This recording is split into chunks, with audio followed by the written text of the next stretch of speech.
ثم بعد فأعوذ بالله من الشيطان الرجيم بسم الله الرحمن الرحيم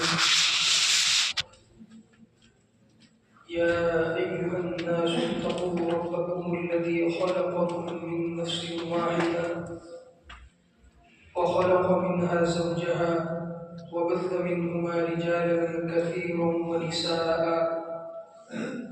واتقوا الله الذي تساءلون به والأرحام إن الله كان عليكم رقيبا صدق الله العظيم. محترم بزرگوں اور دوستوں، گزشتہ ہفتے سورہ آل عمران کی تفسیر مکمل ہو چکی. آج دوسری سورت شروع ہوئی جس کی آیات آپ حضرات کے سامنے تلاوت کی گئی. سورہ آل عمران کے اخیر میں اللہ تبارک و تعالی نے حکم دیا وَاتَّقُوا اللَّهَ لَعَلَّكُمْ تُفْلِحُونَ کہ اللہ سے ڈرو. تقوی کا حکم دیا گیا اور اس سورت کے شروع میں تقوی ہی کا حکم دیا گیا. یا ایھا الناس اتقوا ربکم کہ اے لوگوں تم اپنے رب سے ڈرو.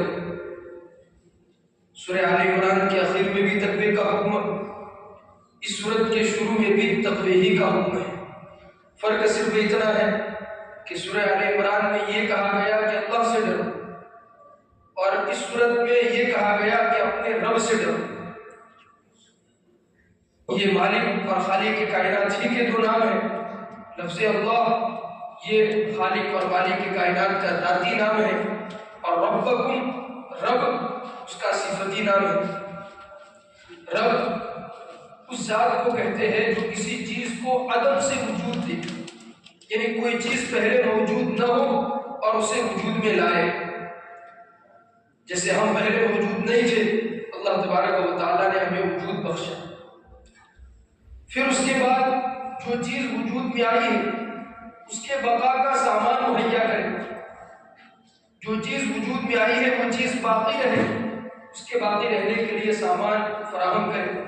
اللہ تبارک و تعالیٰ نے ہمیں وجود دیا اور وجود دینے کے بعد ہم کیسے باقی رہے اس کے لیے اللہ تبارک و تعالیٰ نے دنیا کی دوسری چیزیں پیدا کی. پھر جو چیز وجود میں آئی ہے اس کو بتدریج آخر منتہا تک پہنچائے، یعنی آہستہ آہستہ اس کی پرورش کر کے آخری پوائنٹ تک اسے پہنچائے. اللہ تعالیٰ نے ہمیں وجود دیا اور آہستہ آہستہ ہمیں اللہ تعالیٰ بڑا کر کے آخری پوائنٹ تک پہنچاتے ہیں. تو جس ذات میں یہ تین صفتیں ہو اسے رب کہا جاتا ہے. تو اس صورت کی ابتدا میں اللہ تبارک و تعالیٰ نے اپنے صفتی نام کا ذکر کیا کہ تم اپنے اس رب سے ڈرو جس رب نے تمہیں پیدا کیا جبکہ تم پہلے نہیں تھے. اس رب نے تم اس دنیا میں کچھ مدت تک باقی رہ سکو اس لیے اس کا سامان فراہم کیا، اور اس رب نے ہی تمہاری بچپن سے آج تک بڑے ہونے تک اور آئندہ بھی پرورش کرتا رہا. اپنے اس رب سے تم ڈرو. اس سورت کا نام ہے سورہ نساء. نساء کے معنی ہے عورتیں، اور عورت نوع انسان کی ایک صنف ہے. انسان کی دو صنفیں ہیں، ایک مرد اور ایک عورت. اور 98% احکامات مرد اور عورتوں کے ایک ہی جیسے. نماز کا حکم بھی ہے دونوں کو، روزے کا، زکوٰۃ کا، حج کا، بہت سارے احکامات مرد اور عورت دونوں کے لیے ایک ہی. لیکن کچھ صنفی احکامات عورتوں کے لیے الگ ہیں، جیسے حیض نفاس کے مسائل، حیض نفاس کے احکامات کی عورت کے لیے الگ ہے. لیکن عمومی اور وہ صنفی احکامات سے وہ 2% ہیں، ورنہ 98% احکامات مردوں اور عورتوں کے لیے ایک ہی جیسے. اور اسلام میں چونکہ بالا دستی مردوں کو حاصل ہے، اوپر کا درجہ مردوں کو حاصل ہے، اس لیے قرآن کریم میں مردوں کو مخاطب کر کے مردوں سے بات کرتے ہوئے حکم دے دیا جاتا ہے یا ایھا الذین آمنوا، اے ایمان والے مردوں نماز پڑھو، روزے رکھو. عورتوں کو ضمن مراد دے دیا جاتا ہے، مستقلاً عورتوں کو الگ سے حکم نہیں دیا جاتا. مردوں کو حکم دے دیا گیا، اس کے ضمن میں عورتیں بھی آ گئی. اب ہو سکتا ہے کہ کسی عورت کے خیال میں یہ بات آئے، کسی عورت کے دل میں یہ بات آئے کہ ہمارا ذکر قرآن میں کیوں نہیں، ہمیں مخاطب کرتے ہوئے، ہم سے بات کرتے ہوئے قرآن نے کوئی حکم کیوں نہیں دی، ایسا خیال آ سکتا ہے۔ اور آیا بھی، حضرت ام سلمہ رضی اللہ تعالیٰ عنہ نے آپ صلی اللہ علیہ وسلم سے سوال کیا، یا رسول اللہ کیا بات ہے کہ عورتوں کی ہجرت اور اسی طرح دوسرے نیک اعمال کا ذکر قرآن میں نہیں ہے؟ تو اس پر اللہ تبارک و تعالیٰ نے سورہ آل عمران کی آیت نازل کی، جس کی تفسیر گزشتہ ہفتے ہوئی، اس میں ایک جز نازل ہوا من ذکر و انثیٰ، کہ جو بھی عمل کرے گا چاہے وہ مرد ہو چاہے وہ عورت ہو، اس کا عمل اللہ تعالیٰ ضائع نہیں کریں گے، بلکہ اس کو اس کے نیک عمل کے بدلے بہترین باغات سے نوازیں گے۔ تو اللہ تبارک و تعالیٰ نے اس جملے کو نازل کر کے عورتوں کی دلداری کی۔ اسی طرح بعض نیک عورتوں نے یہ سوال کیا کہ اللہ کے رسول قرآن کریم میں امہات المومنین کا ذکر 10 آیات میں ہے، سورہ احزاب کی 10 آیات میں امہات المومنین یعنی آپ صلی اللہ علیہ وسلم کی بیویوں کا ذکر قرآن کریم کی 10 آیات میں ہے، ان کو مخاطب کر کے حکم دیا گیا ہے، لیکن ہم عام عورتوں کا ذکر قرآن میں نہیں۔ تو اس پر سورہ احزاب کی آیت متصل نازل ہوئی، ان المسلمین والمسلمات والمؤمنین والمؤمنات، جس میں 10 مرتبہ مردوں کے ساتھ ساتھ عورتوں کا ذکر کیا گیا، نیک عورتوں کا ذکر کیا گیا، ان کی دلداری کے لیے، ان کا دل رکھنے کے لیے۔ اسی طرح یہ بھی ممکن تھا کہ عورتوں کے خیال میں دل میں یہ بات آئے کہ خاص لوگوں کے نام سے قرآن کریم میں سنتے ہیں، جیسے سورہ آل عمران گزری، آگے سورت آ رہی ہے حضرت مریم کے نام سے، سورہ مریم، لیکن عام عورتوں کے نام سے کوئی صورت نہیں، تو یہ صورت رکھ دی گئی اور اس کا نام سورہ نساء ہے، تاکہ ان کا دل، ان کی دلداری ہو جائے، ان کا دل بھی رکھ جائے۔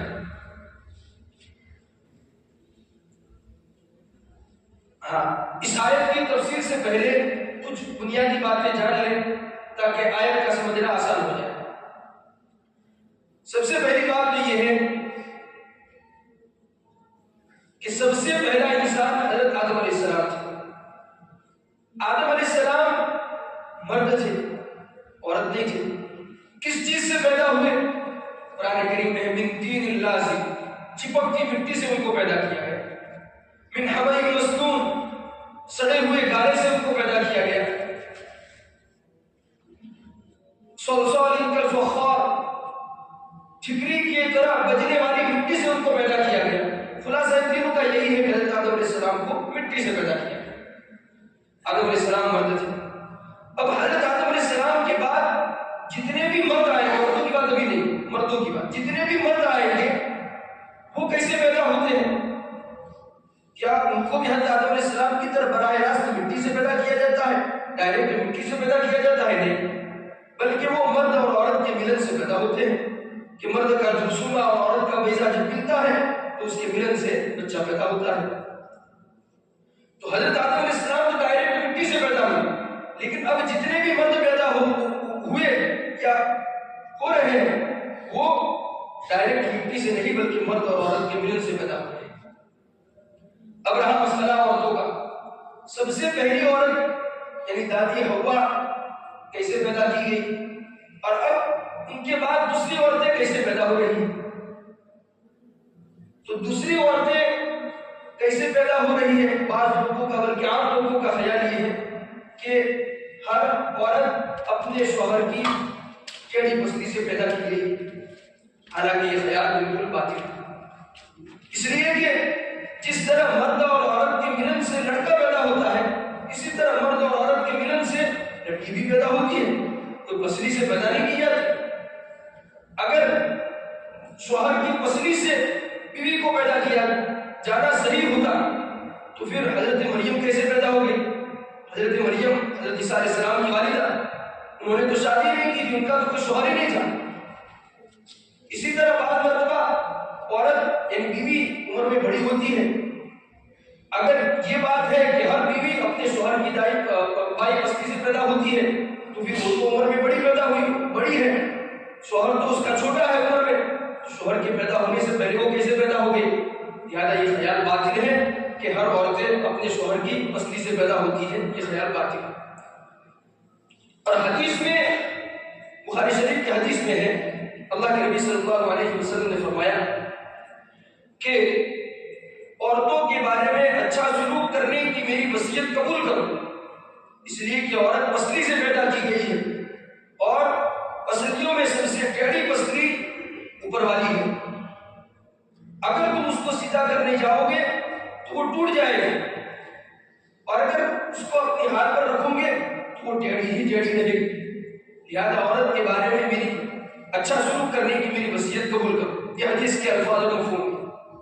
تو اس حدیث میں کہا گیا ہے کہ عورت پسلی میں پیدا ہوئی ہے، لیکن یہ بات سمجھ لیجیے کہ یہ حدیث پیدائش کی حقیقت کو بیان نہیں کرتی، بلکہ یہ تو مضمون فہمی کا ایک تمثیل ہے، سمجھانے کے لیے ایک مثال بیان کی گئی کہ جس طرح پسلی ٹیڑھی ہوتی ہے اور سیدھا کرنے سے سیدھی نہیں ہوتی، اسی طرح عورت کے مزاج میں بھی ٹیڑھاپن ہوتا ہے، لہذا اس کو اس کے ٹیڑھاپن کے ساتھ قبول کر لو۔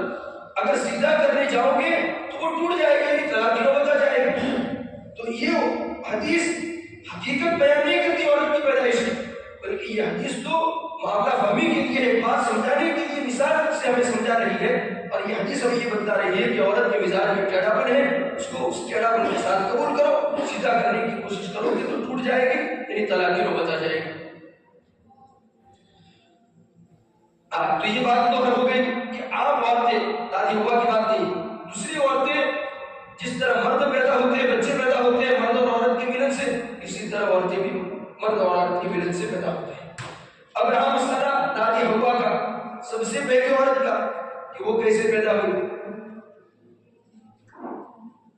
تو بائبل یعنی انجیل کی کتاب پیدائش میں ایک روایت ہے، بات لکھی ہوئی ہے کہ حضرت آدم علیہ السلام کو اللہ تبارک و تعالیٰ نے جب پیدا کیا اور وہ جنت میں تھے تو اکیلے پریشان تھے، اور وہ ایک دفعہ سو رہے تھے اور اللہ تعالیٰ نعوذ باللہ کبوتر کی شکل میں آئے۔ انجیل کی بات ہے کہ وہ کتاب تو محرف ہے، لوگوں نے اس میں تبدیلی کر دی ہے، اس میں یہ لکھا ہوا ہے کہ اللہ تعالیٰ کبوتر کی شکل میں آئے اور حضرت آدم علیہ السلام کی بائی پسلی کا ایک جز توڑ کر لے گئے اور اس سے دادی ہوا کو بنا دیا، جس سے حضرت آدم علیہ السلام کو سکون حاصل ہو گئے۔ یہ انجیل کی بات ہے، بائبل کی بات ہے، اور اسی سے یہ بات پھیل گئی کہ عورت دائی پسلی سے پیدا ہوئی۔ حالانکہ انجیل یہ آسمانی کتاب ہی ہے، لیکن لوگوں نے اس میں تبدیلی کر دی ہے، پھیرفار کر دیا ہے، لہٰذا اس کی بات یقینی نہیں ہو سکتی۔ دوسرا کہ اس میں یہ کہا گیا ہے کہ حضرت آدم علیہ السلام جنت میں تھے، ابھی دادی ہوا کو پیدا نہیں کیا گیا تھا، وہ اکیلے پریشان تھے، اس لیے دادی ہوا کو پیدا کیا گیا۔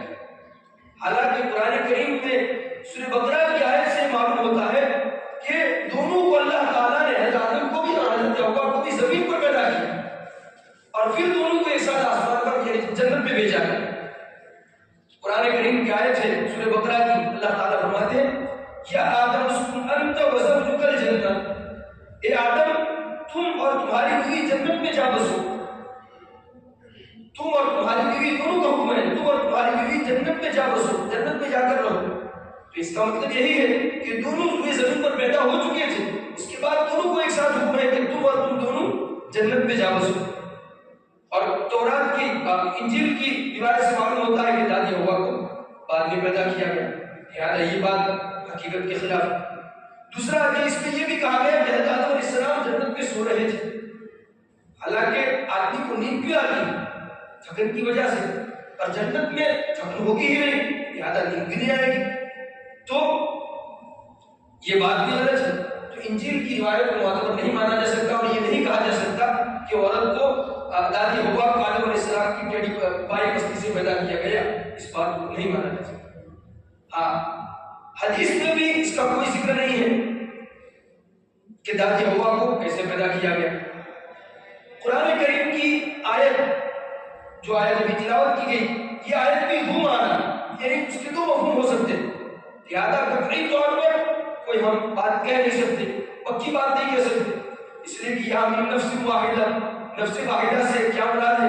آدم علیہ السلام بھی مراد ہو سکتے ہیں، نفس ناطقہ بھی مراد ہو سکتا ہے، اور وخلق زوج سے بیوی یعنی دادی ہوا بھی مراد ہو سکتی ہے اور زوج سے جوڑا بھی مراد ہو سکتا ہے. کیا پکی بات نہیں کہہ سکتے کہ دادی ہوا کیسے پیدا.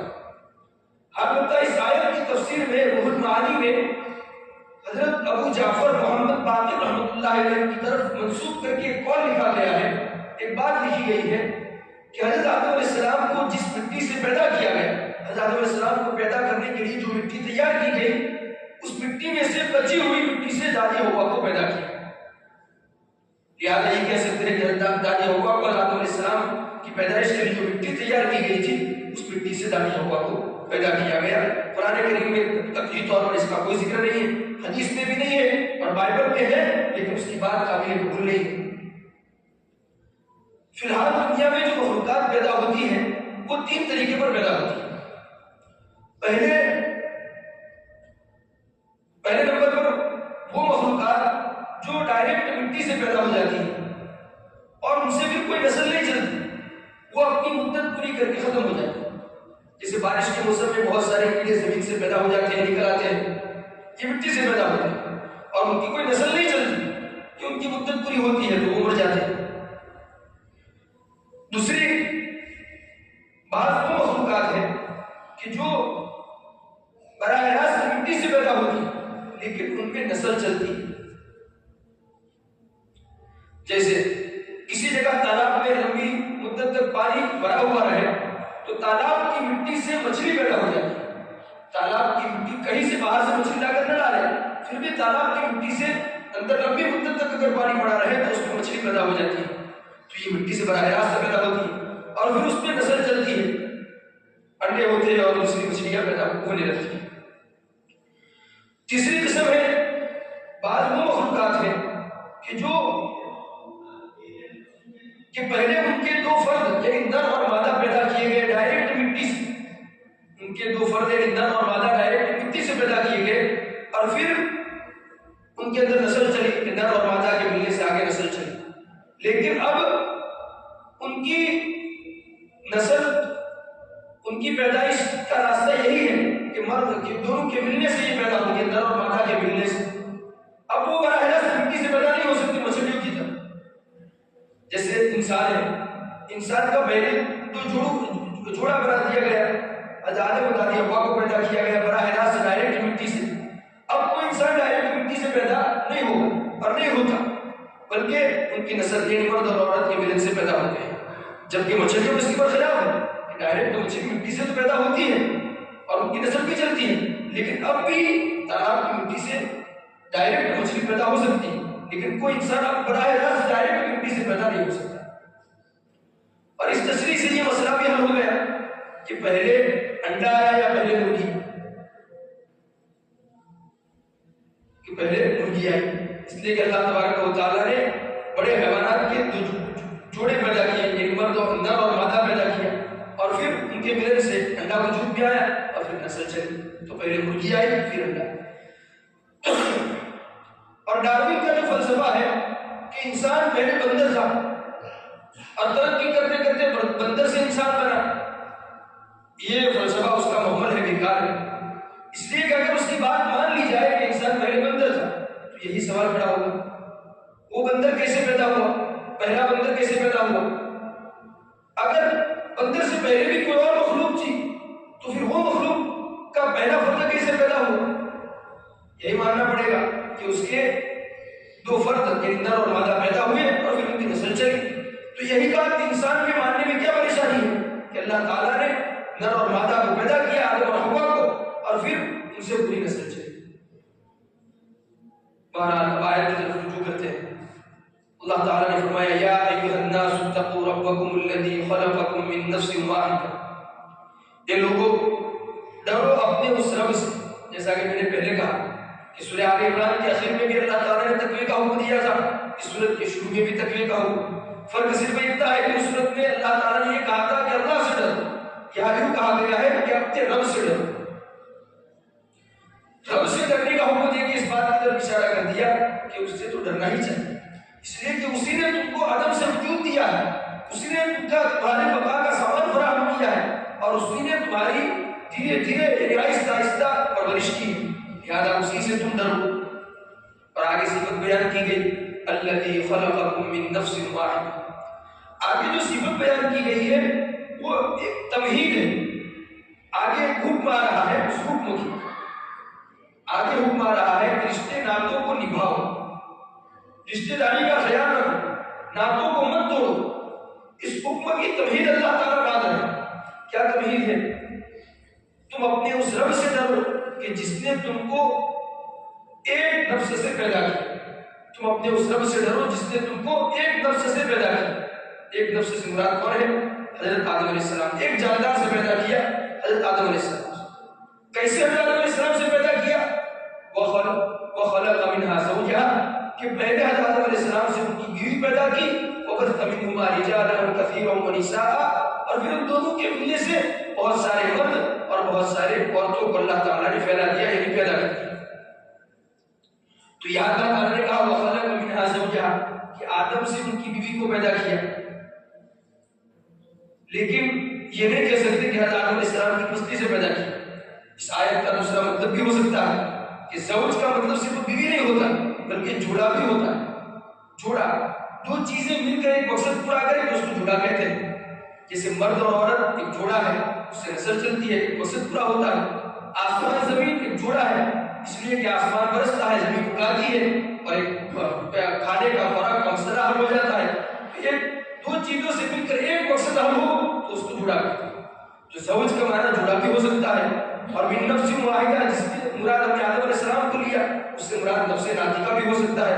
خیر وہ گہری بات سے تو قرآن کریم کی آیت سے قطعی طور پر یہ بات ثابت نہیں ہو سکتی کہ حضرت آدم علیہ السلام کو دادی حوا کو کس طرح پیدا کیا. وَبَثَّ مِنْهُمَا رِجَالًا كَثِيرًا وَنِسَاءً اور پھر ان دونوں کے ملنے سے بہت سارے مرد اور عورتوں کو اللہ تعالیٰ نے پھیلا دیا.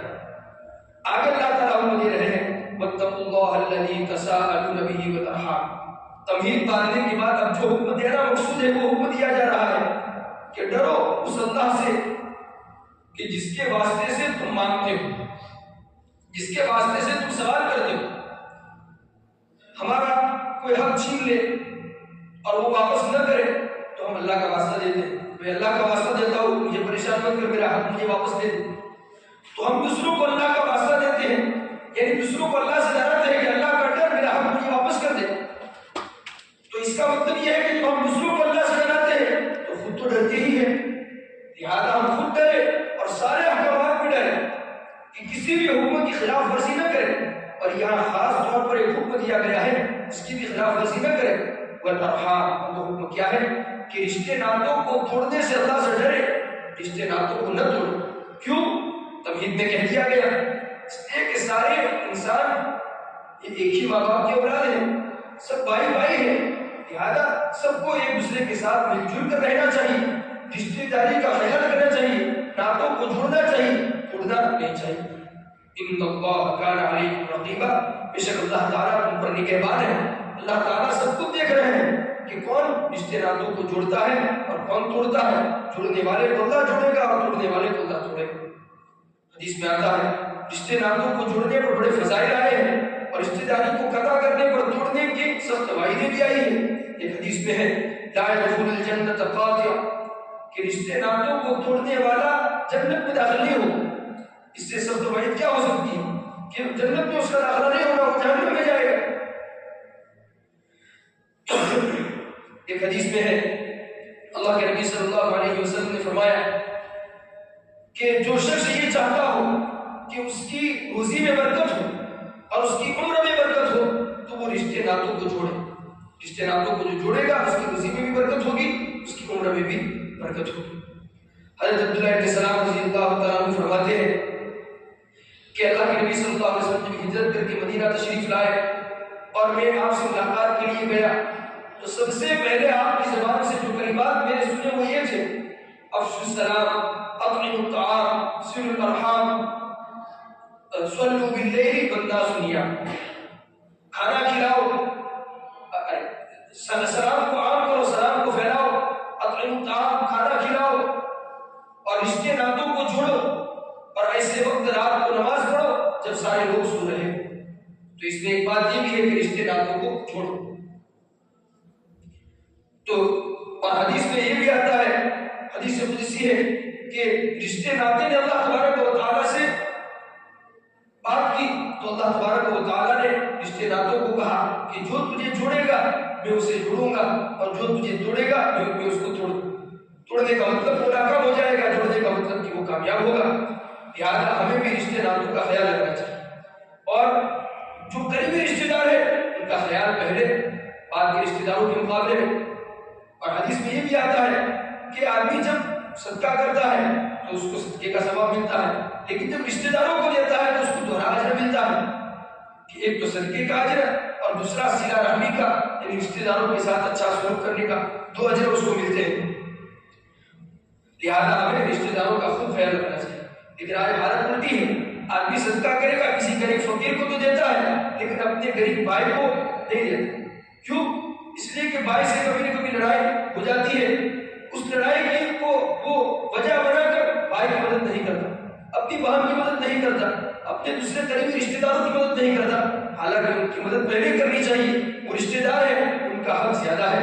یاد اللہ تبارک و تعالیٰ نے یہاں تمہید باندھ کر کہ تم سب ایک ہی ماں باپ کے اولاد ہو، یاد سب کو مل جل کر رہنا چاہیے، رشتے داروں کا خیال رکھنا چاہیے، والارحام، رشتے داروں کو توڑنے سے اللہ سے ڈرو، اور یاد رکھو ان اللہ کان علیکم رقیبا، اللہ تعالیٰ تم پر نگہبان ہے، وہ سب کچھ دیکھ رہے ہیں کہ